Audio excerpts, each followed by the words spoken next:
Welcome, everyone. My name is Daniel Muvdi. I'm here right now with Edward Snowden from Thailand. I'm very happy to be here with you guys. I'm happy to have Edward with us. Thank you, Edward, for coming. And you are going now to give us a really nice short talk. We're going to come back with you after that to have some nice questions the community is preparing for you. Thank you. Thank you. I'm glad to be with you tonight. I really appreciate the time.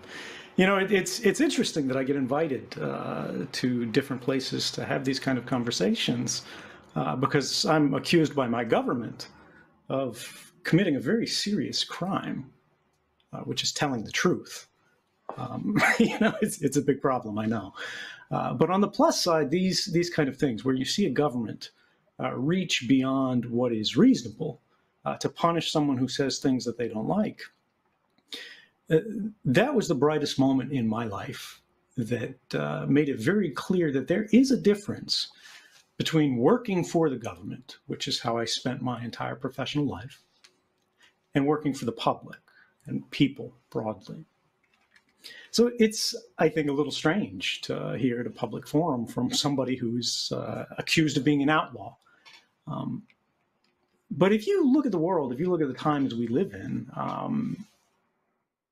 everything is strange. I mean, if you look around at the world, whoever you are out there listening to this right now, what do you see happening? What's in the headlines? What's happening in the politics of your country? What's happening with technology? What's happening with business? What's happening with your ability to get a job, to take care of your family? For me, it feels like everything is on fire. We have problems everywhere, and the people who are in charge are more interested in making the problems worse than making them better. And so I have to ask you, did you agree to this? Theoretically, we live in democracies, right? We're supposed to be in charge. But if you ask yourself, and you ask the people who created the world that we're in today, did the public agree to this? You'd get a lot of different answers. Lawmakers would say that it doesn't matter. The police would say that you don't have a choice. It's the law. And Facebook and Google and Apple and all of these other guys who control the modern internet that connects all of our lives together, they would say, actually, you did agree. You consented to this. But I don't think that's true. And I bet you don't think so either. See, the people who run the system, they pretend that we consent. They pretend we agree because of where we were born or where we have no choice but to live, or simply because we had to click the OK button in order to use our phone when we take it out of the box for the very first time.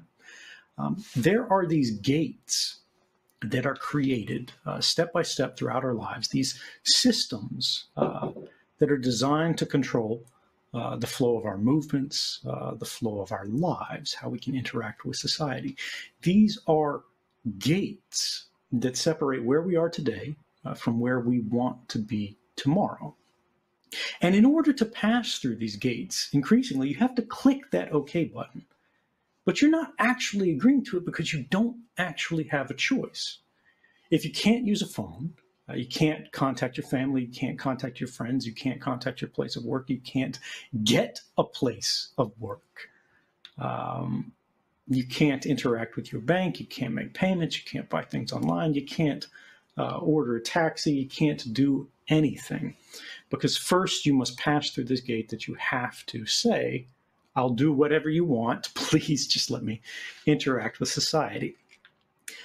But that's not consent, not in any way that really matters. These digital structures of control are affecting all of us. And I think that every person today is realizing that this lack of consent actually matters. Speaking quite plainly, that we matter and what we want matters, even if every day we are told by politicians and by programs that that's not true. You see this also happening in public health with attempts to control the pandemic, which is a serious problem. But the response to this new threat of infection is becoming more serious than the disease itself, because people are trying to pass emergency laws, emergency measures, new methods of surveillance, new ways to control us, new ways to look at our records. While eventually the coronavirus pandemic will be defeated, there's nothing in the world more permanent than a temporary law. So where does this lead us? This leads us to the question of what is known about us, by whom and why. That means that we need to talk about digital security, or rather digital insecurity, that is making all of our lives vulnerable, right? We are subject to influence. We are subject to control. And this control is informed, this influence is provided by the surveillance that occurs as a result of that digital insecurity.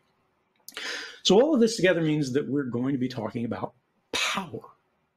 Why? Because the only people that are interested in big data, mass data, all of these records from all of these people, they're not interested in it simply for the sake of collecting it, right? They're not academics. They're not performing a study. They're collecting data. They're creating perfect records of private lives because of what it provides them, because of the utility that it represents. Now, whether we're talking about Facebook determining what kind of ads you see, or something more concrete, like the police deciding who gets investigated, or a military deciding who gets invaded, information is simply a convenient means, a mechanism for attaining a certain kind of power, and that power is control.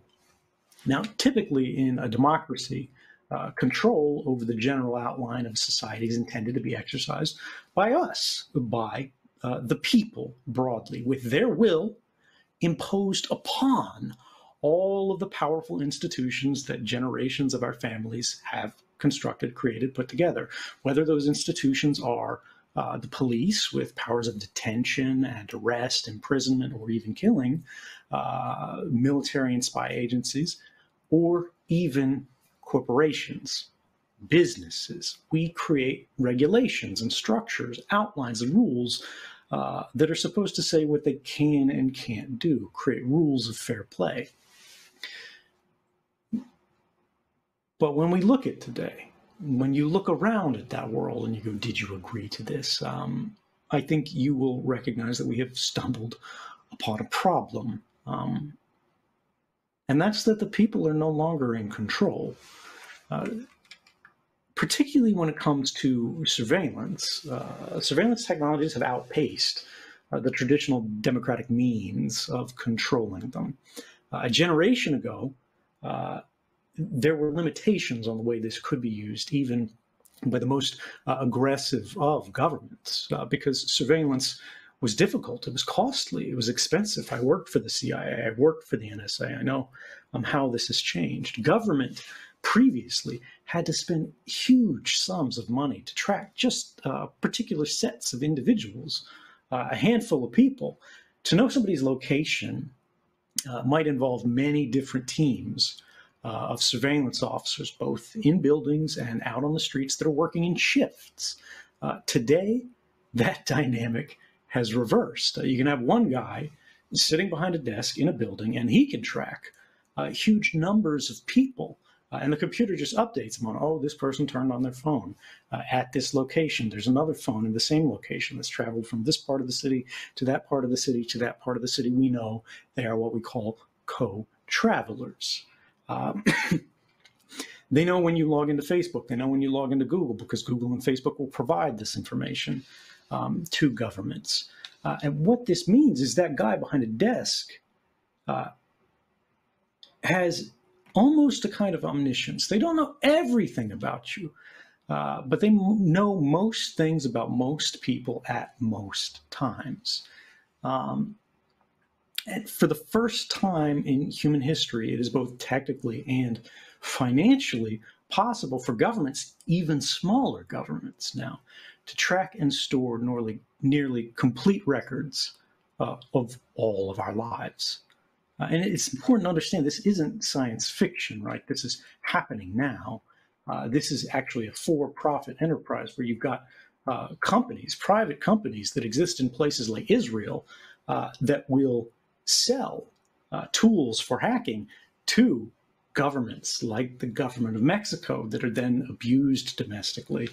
Sometimes they might be used properly, but we know that they've been used based on public reporting by a group called the Citizen Lab, working out of a university in Canada, that it was used to spy on journalists that were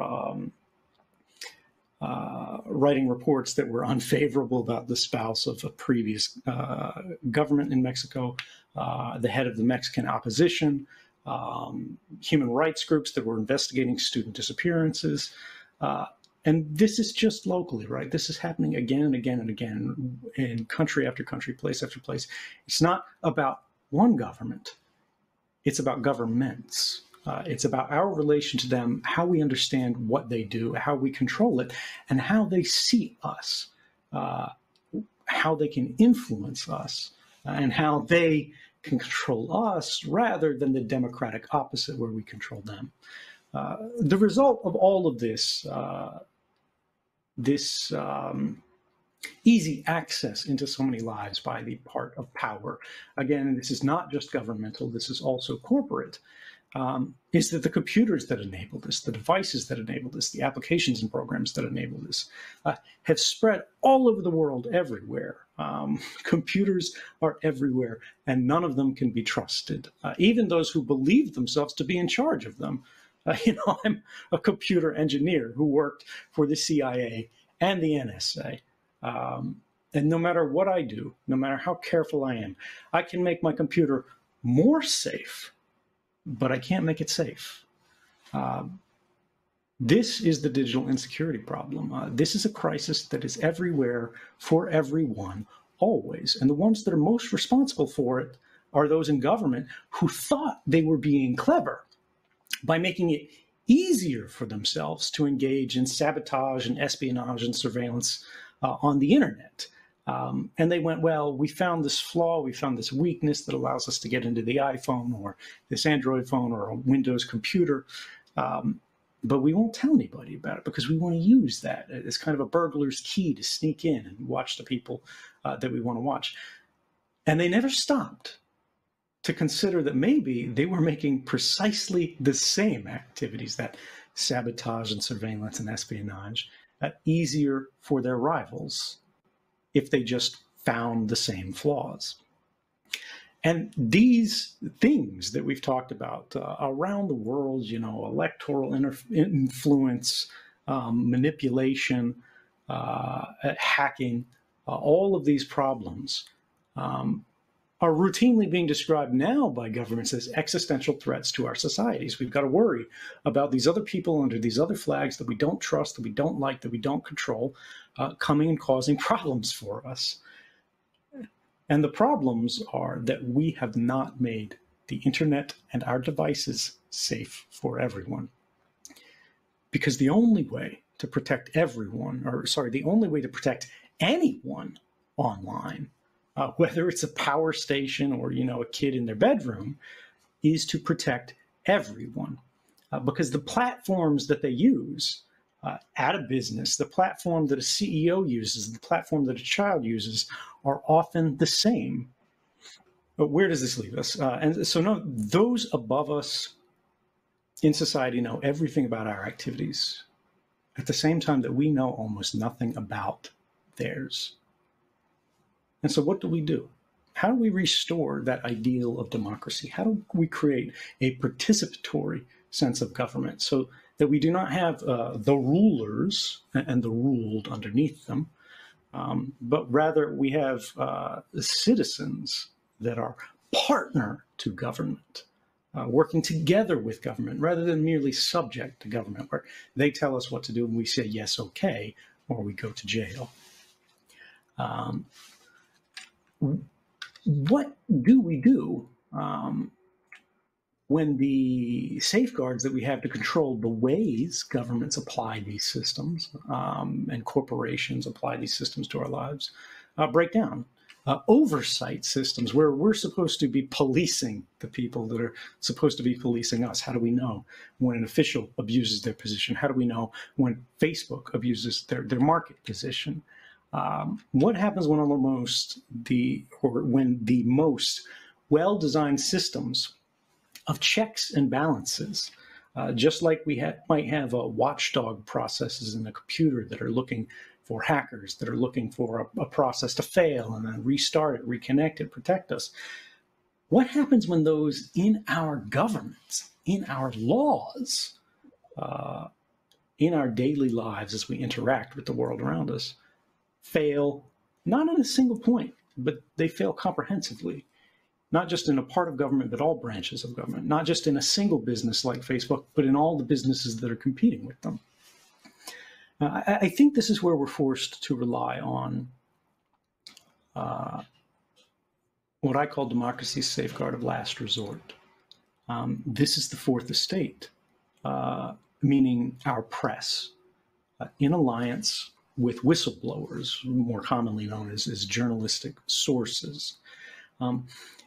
It is only through journalists working with people who know what's going on but are not normally allowed to say what's going on that we, the public, can understand our world and then vote to express how we want things to be controlled. Unfortunately, we're seeing that the ability of journalists to operate free from interference, even one of what are traditionally considered liberal and open societies like Canada, their ability to operate freely on sensitive stories is being limited. We're seeing more investigations. We're seeing more forms of suppression. We're seeing arrests of journalists. We're seeing arrests of their sources. We see governments like in the United States seeking the extradition of people like Julian Assange, the former editor of WikiLeaks, to put people in prison for the rest of their lives for committing an act of journalism, which not so long ago was not considered a crime. Police and intelligence forces, I think, are increasingly considering investigative journalists to be a kind of threat. And this is a problem. We are the ones they're supposed to be protecting from threats. But we know this is true. This representation, isn't coming from nowhere. This isn't simply my beliefs. Their own classified documents, which were revealed in the wake of the 2013 revelations of mass surveillance in which I participated, show that journalists on the matrix of threats, the ranking of dangerous enemies for the intelligence community, journalists were ranked between terrorists and hackers. So they go, oh, well, they're not as bad as terrorists, but they're worse than hackers. Because they went, well, if a hacker gets something, if a spy gets something, maybe they'll keep it to themselves. Maybe they won't tell anybody else. But journalists will tell everybody. And if they know our secrets, oh gosh, it's terrible. We'll have to comply with the law. And I think this should lead us inevitably to consider what kind of world we'll be facing should governments and other powerful institutions actually succeed in countering the threat of journalism. What would that world look like? If we only knew what governments wanted us to know, we wouldn't know very much at all. Think about it. Can you think of a case recently in your country, in your community, in your city, in which the government accidentally or even knowingly violated the law, and for fear of consequences, embarrassment, or any other reason, sought to conceal it from the public? Think about what we wouldn't know without having that lever of adversarial journalism. Journalists who don't work for the government, who aren't trying to make friends, but are just trying to tell the truth, even if, or especially if, it causes consequences for people in power. We don't have to be talking about national security either. Think about official footage, body cameras or dash cameras on cars from police shootings, investigations, raids. If we are talking internationally, what about drone strikes and where they go wrong? And it gets darker. In the United States, we ran an officially sanctioned program of torture. And that's the findings of the United States Senate in Congress, not critics, not some crazy people out there. It's not a conspiracy. And they didn't make that report public out of the goodness of their hearts. They didn't tell anybody that, oh, we ran a torture program because we decided it was wrong. They did so in response to journalists telling people that it happened. Now, on the other side of this security problem, when we talk about the fragility of our digital systems, when we talk about the vulnerability of our lives and our persons to surveillance systems, governments and people who are apologizing for them go, well, these are extraordinary powers, sure, but they're necessary for protecting us, for keeping us safe. Perhaps in some cases this is true. And I know, in fact, that in some cases it is true. But we need to always be aware that we may not always get to decide what it is that we're going to be protected from by these agencies. And it's constantly changing. And this is why we need to reject from our vocabulary terms like national security, because they mean different things to politicians than they mean to the public. These are euphemisms, national security, for political stability. They're worried about the security of the state, not public security, which is a very different thing. These euphemisms are intended to popularize things that can't be justified in plain language with common definitions that everybody understands. They are new terms to make it okay to impose bad ideas, old ideas that we previously rejected. And we need also to prevent the continuation of the construction of a world in which the most common political value is fear. If you look at the world of the last decades from, Mexico to Madagascar, from Washington to Moscow, from Beijing to Berlin, we are all too frequently hearing the most powerful officials arguing that we're living in the midst of a period of unprecedented danger. Whether we're talking about, Al-Qaeda and ISIS, whether we're talking about coronavirus, whether we're talking about narco traffickers and terrorists, they say things are different now. The threats we're facing today are greater than they've ever been before, and so things have to change. You need to accept that the government needs to know where you go. You need to accept that Facebook needs to know your real name before you post a comment, that your phone has access to your contacts and your address and your movements and all of these things. It's got a unique identifier that you can't change it. We have to resist this because it is the seed of creeping authoritarianism. The belief that the single most important factors in determining the direction of our future society, these factors are the desires of government, where the morality of a given thing is less important than the simple lawfulness of it. They don't want to talk about is what they did right or wrong. They don't want to talk about was it moral or immoral. They just want to go, is it legal or illegal? And they go, well, we passed a law, it's okay under this. But law is a very low bar for justifying activities.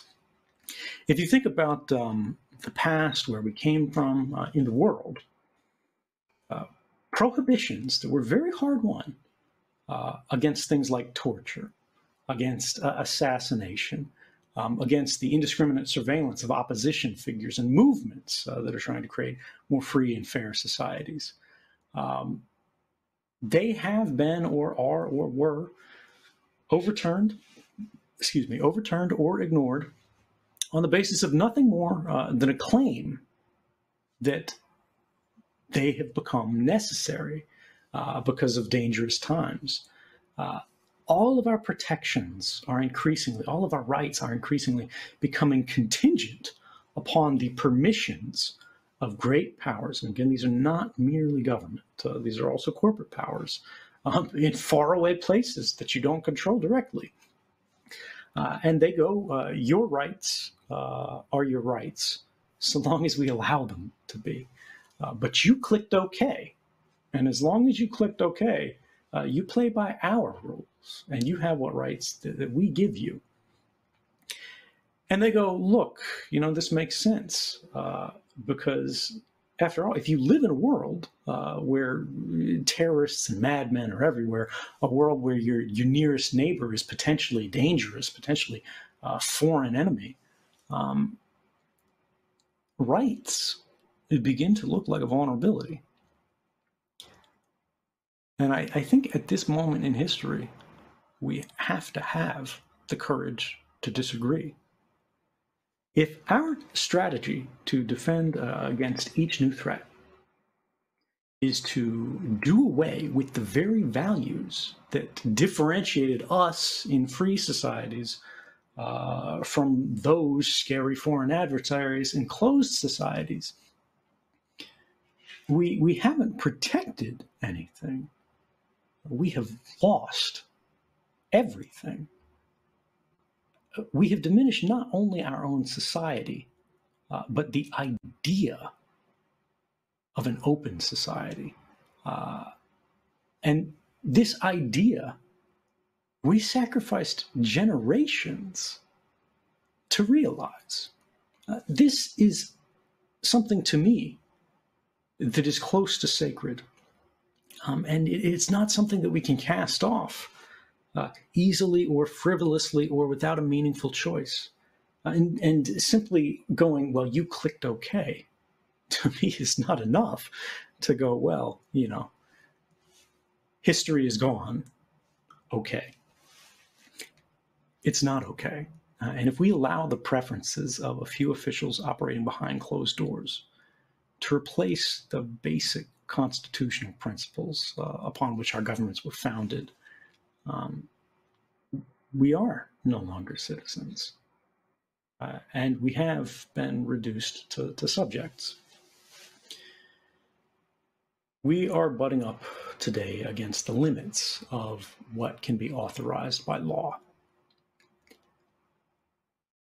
The rights of a minority cannot be voted away by the majority.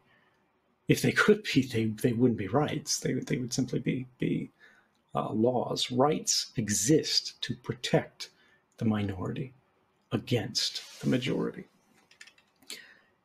And I think we would do well to remember that all of the dark times that we've come out of, all of the enormous struggles in history, they began with people fighting against the order of the day. They began with people protesting, disagreeing with, violating the consensus that the world as it was good enough, that the bargains that had been made were fair enough. And I want people to understand, as grim as things are in the world today, they are much better than they have been in the past. And what I'm here to tell you about today is, when we look at the state of the digital network, when you think about the phone in your pocket right now, maybe you're watching this on a phone, that is making a record that you visited this site at this time. And it doesn't even stay on your phone. It stays with the site.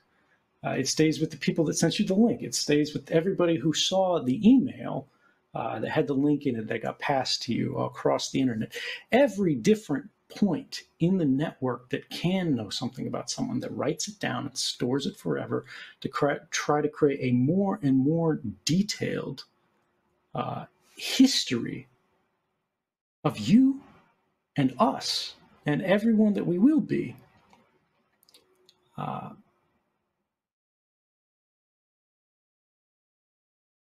This kind of vulnerability can and should end, but it won't be given to us. We didn't fall into this system by accident. This was created by design. And the way that it is today is not the way that it needs to be tomorrow. And look, a lot of this is a technical decision. A lot of the people who are here at this conference, maybe you're a developer, maybe you make games, maybe you just play games, maybe you do more, right? you have to decide what kind of tools that you want to have for you, what kind of protections that you want everybody else to have, and we have to make them. But that's not enough. For those of you who aren't developers, for those of you who don't know anything about technology, recognize that the boundaries that we create around these things are also political. And the solution to digital insecurity is ultimately to get up off the couch and care. I'm here to remind you that even the support of a majority, particularly the unthinking, unreasoned, unconsented agreement of the majority, who just clicked OK because they had no other choice, can never transform a wrong into a right. And if they tell you that there is no alternative, to do anything else is to break the law, that's against the law, it's illegal, this is the way things are, we decided it. And even telling people about this, even speaking this right now to you, that would be a crime. I would just say that sometimes, ladies and gentlemen, the only moral choice is to break the law. Let's go to questions. Thank you. Great. Thank you, Edward. That was an excellent talk. Very interesting subjects. Really open mind and eye-opening. It's interesting to hear all these interesting thoughts. I have some questions made from the community. They can probably you can address with us today. One of them is: it is true that there are security breaches in mobile devices, according to where they were manufactured, as governments have affirmed by imposing sanctions on manufacturers. What do you think about this? I believe this is coming more from like what we saw recently with Huawei. What do you think about this? Yeah, I mean, look,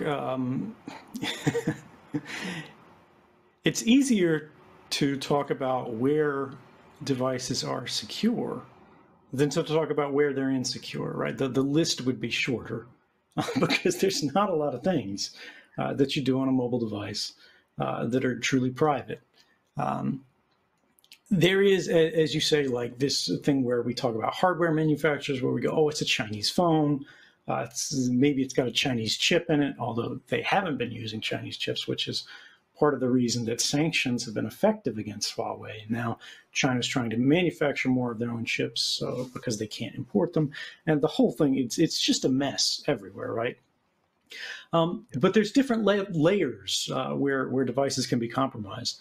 They can be compromised at the hardware level, where the chip has a flaw in it, where the radio has a flaw in it. You can look at the network that it connects to. It goes to your local telecommunications provider, the person that you pay your cellular phone bill to. Well, they can see everything that you're doing on your phone.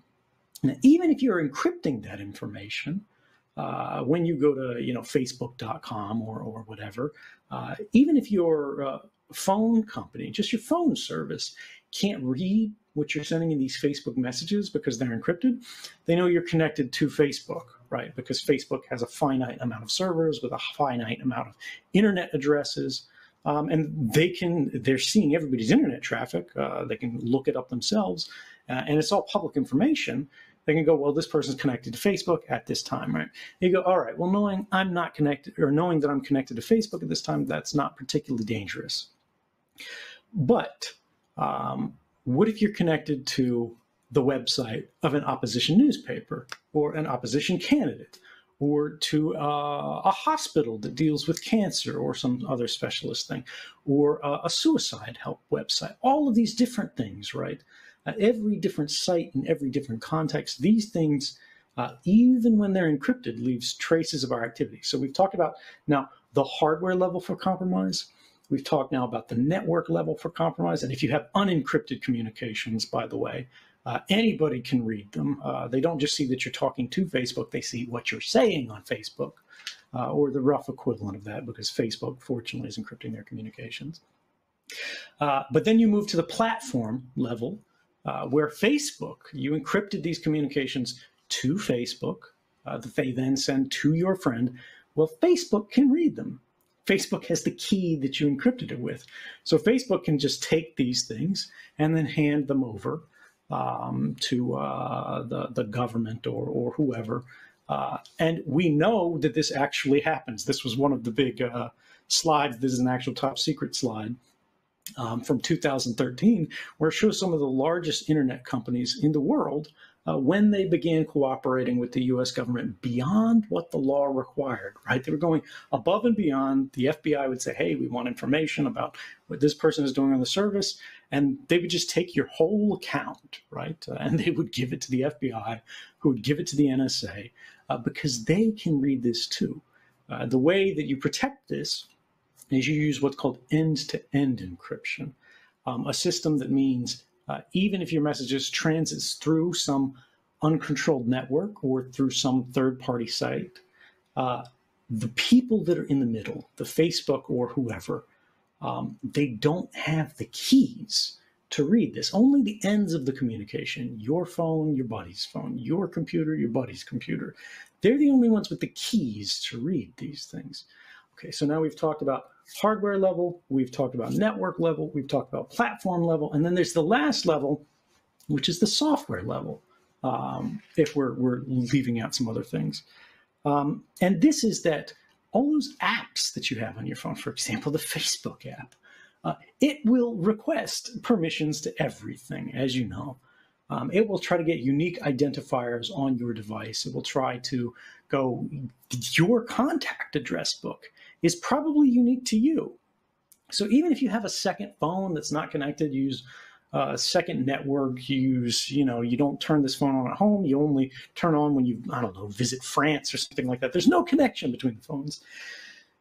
But if they have the same contacts, that nobody else's phone in the world has those exact contacts, there's a very good likelihood that those phones are owned by the same people.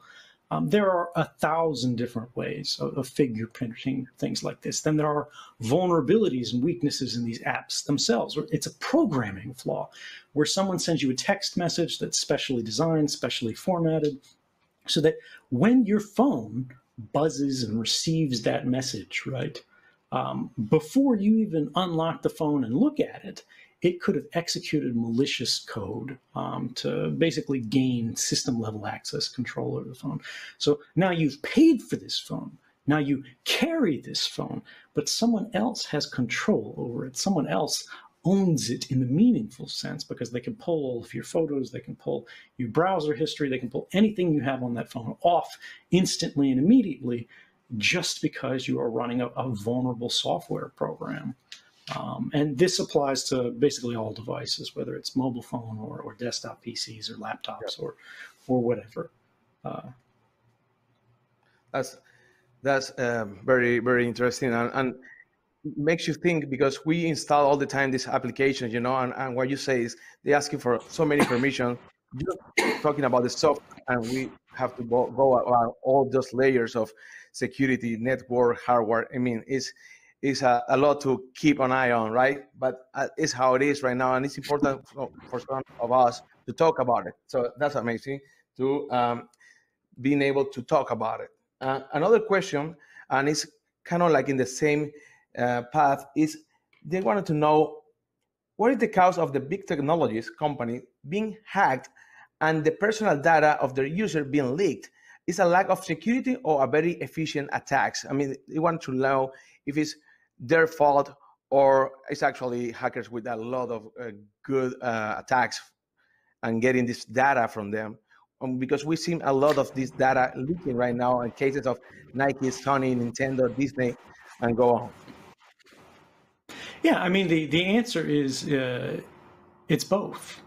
Well, it really depends. Sometimes these big companies have just terrible security, and they get compromised by a very old attack that they shouldn't have, just because they were lazy or because this stuff is hard. There are attackers that are very advanced. They use what are called zero-day exploits that they independently researched or they bought, again, from a commercial company that specializes in these kind of things to compromise a target. But these are fairly rare instances. And in both cases, whether the company was lazy or whether the company did everything right and was just targeted by someone who was very advanced, there is still a primary failure anytime these records get leaked. And that is that the company held them in the first place. Records about us, about you, should not be created and held just because, right? There's no real technical reason why a company needs to know everything about you. They're doing it because they make money off of you. And if they're making money off of it, I think they have an obligation to secure these things to a tremendous degree. And if they ever lose it, for whatever reason, they should be liable for some very serious penalty for doing it. Because the idea is we want to create a disincentive where instead of the current dynamic that we're on now, where every company is trying to create more and more data about more and more people, it's like imagine the beginning of the nuclear age, when everybody thought atomic energy was just so interesting. We didn't understand it. We knew it was generally dangerous, but we also knew it was really powerful, right? So we had things like, this is a real story, radium cosmetics. And this is where they were selling to women makeup that had basically atomic elements or radioactive elements in its composition. They said, oh, it'll make you glow, right? And it's like these kind of cheeky things where it's new and it's whatever, but these cause real long-lasting harm.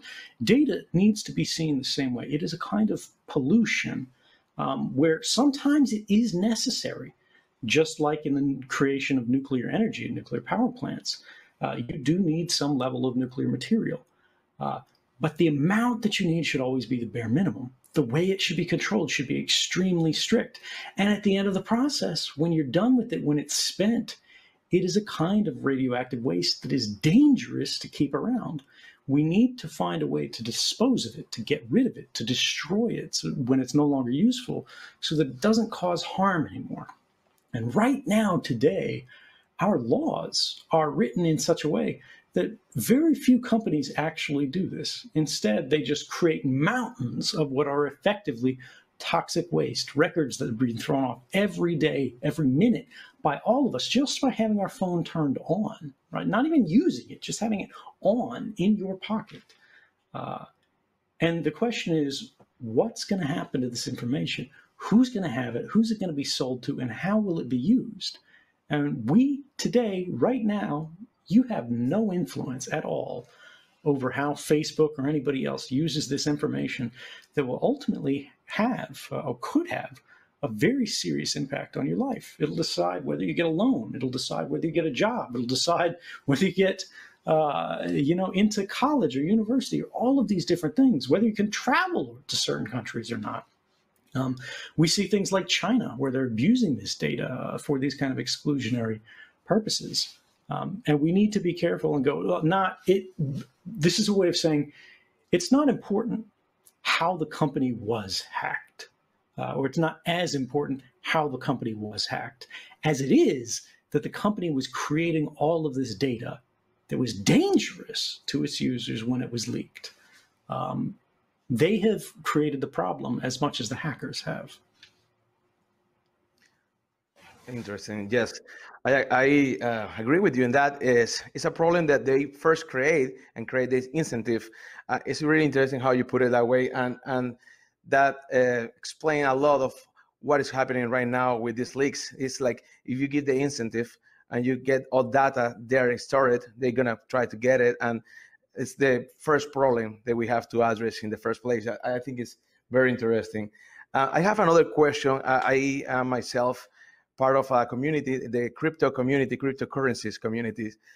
We have some question about the security of the blockchain. And I don't know if you have any insights about this, but I wanted to ask you about Bitcoin. Do you think Bitcoin is secure enough to be a currency, to be a refuge of value? I mean, sure. When we look at it right now, Bitcoin is running the world's largest bug bounty basically every single day that it exists. As of today, one Bitcoin is worth $15,000. And if somebody could, empty anybody's wallet or send a false transmission or transaction or whatever, there are wallets that have, hundreds, thousands of Bitcoins in them. You start talking about thousands, millions, billions of dollars if anybody finds a flaw. And every day that passes where we don't see that is a good indication that it's fairly secure. Now, that doesn't mean it's perfect. There are constantly going to be bugs found and patched. Bitcoin's strength, I would say, in the current design is actually its security and reliability. It's the oldest operating blockchain that's faced a zillion attacks and is still standing. The problem is Bitcoin has truly terrible privacy measures at this point, and the core development team knows about it, and they have not done anything for years now to correct this, even though there are proposals that have been laid out. And until Bitcoin has on-chain privacy in transactions by default, it won't be ready for prime time as a currency. That is a bare bottom line necessity for transactions to happen truly privately. That's really interesting. Thank you for your insights about Bitcoin, and I agree with you. The core team hasn't addressed that matter for a long time, and we know that that's very important, security and also privacy. And another question related to blockchain is: do you think the blockchain is an alternative to keeping us safe online? It could help with the online safety. Creating, for example, I would put an example here, an encrypted identity that we can use instead of using our data. Yes and no. I think when we start moving to the idea of private cryptocurrencies that are private by design, it's not really about having an identity like, this is my name, this is my address, I have this much money, I'm paying this. We need to get away from the idea of identity as access to systems and services online. That's actually the problem. That's why we have so many hacking issues. That's why we have so many consequences as a result of leaks and dumps and all of these things. What we need to be validating is not identity, but access, right? We sort of tokenize, or should be tokenizing, temporary identities, transient, ephemeral identities. What you need is some kind of token that goes, yes, I have paid to access this, or, if it's a free site or whatever, here's your ticket that says you can get this article or see whatever. And then you're done reading the access, or you're done reading the article, or the month expires for something you paid for or whatever, and poof, it's gone. It doesn't matter. The company doesn't need it. You don't need it. Nobody needs it. Because, for example, if we were talking about a subscription service or some other pay gate, they should not care who you are. They don't need to know who you are. They just need to know, are you using this service fairly? Are you using your share of resources? Are you using, what you paid for or whatever? And that's it. If we move to these kind of things, that is a better model, because now we can start to push out these abusive actors from the ecosystem. But I think on the other side, that's what we need to be careful of is when you start putting value in someone's device and the device itself is insecure, you don't want people to lose their whole life's worth, their home savings, because it was on their phone, and their phone security is terrible. Even, even if the blockchain security is great, even if the cryptocurrency security is great, if the phone itself, if the app itself, if the network itself, if all this stuff is not secure, that's a real problem. Yeah, it doesn't matter if you got one part secure. If the other parts are not secure, you're definitely going to have a problem right there. Yes. Another last question over here is about the Internet of Things. People were asking if becoming when the worlds are becoming more and more the use of the Internet of Things is becoming more popular, what is going to happen with the artificial intelligence from a personal assistant such as Alexa, Google, and how the vulnerability of these devices are going to affect us? First off, I think having a Google or Amazon connected device in your home is just a mistake. I don't have anything like that. Obviously, I live in unusual circumstances, but I'll never have anything like that because I don't think that the value it provides can ever equal the cost that it imposes. I don't mean the cost in terms of money. I mean the cost in terms of this company knows where you live. They know what your Wi-Fi address is. They know your devices that are on that Wi-Fi network. They know what you search for. They know what you buy. They know all of these things. They get a foothold into your life that they try to dig then deeper and deeper and deeper. They burrow into your home. They burrow into your family until eventually you go, this device sucks. I don't need it anymore. There's something new out there. But they already have such a good profile of who you are and what you do, what you're like. People don't change that quickly. People don't change that frequently. They'll now have this and be able to use this for the next 10 years until you have real significant changes in your life circumstances that begin to differentiate your profile. And I think this is a way of basically giving companies that shouldn't be trusted access that they don't deserve. And I think that's a larger problem than the just security of the devices themselves. Yeah, well, thank you very much. I appreciate your time with us today here. And that was really, really interesting. And all the things that we talked today, I think is going to be very, very appreciated from our communities, because at the end of the day, here in technology, we want to learn more about security. We want to be safer out there. And I think we learned a lot today. Thank you very much. I appreciate your help, and good night. Thank you so much.